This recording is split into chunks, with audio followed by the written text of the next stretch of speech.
I remember the exact moment my world split in two. It wasn't a scream, a crash, or a fight. It was a single pink ribbon, lying in the passenger seat of her car, whispering the truth I never wanted to hear. That's when I realized my life had been a lie, our marriage, our love, everything I believed in, shattered. My name's Ethan, and for 3.5 years, I thought I had a perfect marriage with Lena. She was ambitious, brilliant, mesmerizing, and I was just a man who loved her with all my flawed heart. We met at a summer barbecue, sparks flying like fireworks, and I was instantly hooked. She had that rare combination, beauty, wit, and a presence that made the world feel smaller, more intimate. Our early days were intoxicating. Clothes barely made it from one apartment to another, nights spent talking until sunrise, dreaming about a life together. We married after 18 months, moved into a modest apartment while saving for a house, and I believed, truly believed, we were unstoppable, but slowly, imperceptibly, cracks appeared.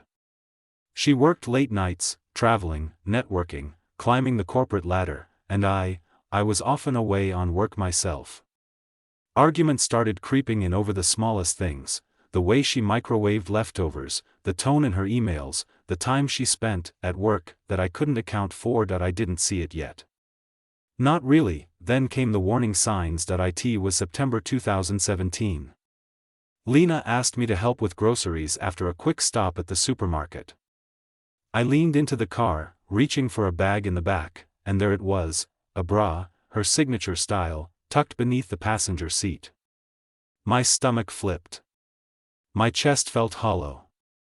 I forced myself to remain calm, to pretend nothing had happened, though inside I was screaming. That night, I tried to salvage a moment with her. Candles lit, wine poured, dinner meticulously prepared.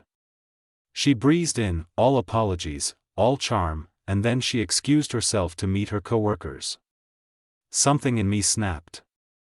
I grabbed my phone, threw it in her back seat, and destroyed the evening I had planned. I followed her later, across town, into a bar, and then, the hotel. I watched her walk hand in hand with another man, the executive type she worked with.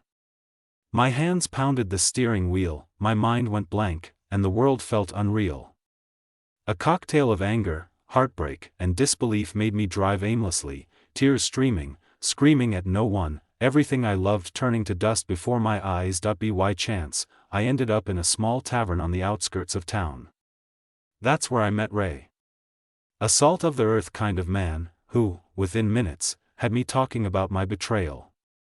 He said something that pierced through the fog: your life now can take any turn.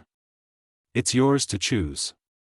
I realized then that I had a choice: fight, stay, suffer, or leave and reclaim my life. I chose to leave. I began quietly moving my things to Ray's trailer on his ranch in the hills. No arguments, no confrontations, just silence, and for the first time in months, a sense of relief. Lena continued her work trips, oblivious to the fortress I was building for myself.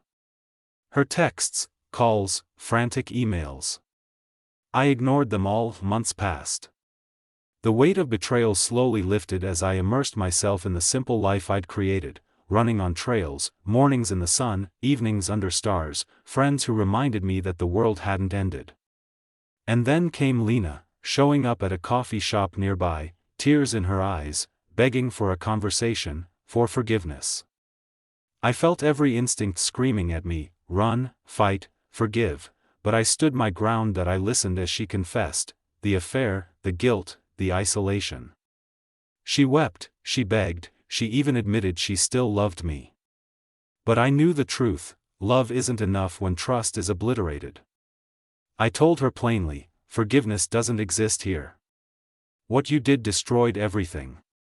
She left, and I realized something profound: I was free, and now, I live by the hills, simple and whole. I met someone new, someone kind, who calls me her mountain man. I'm not rushing into anything, but I know this: life goes on, and grief, heartbreak, betrayal, they do not define us unless we let them. To anyone watching, feeling trapped in heartbreak, you have a choice. Stand up, walk away, and reclaim your life. The world is bigger than any betrayal, and your happiness is still yours to claim, because some doors, once closed, lead to freedom. And some wounds, once healed, make us unshakable.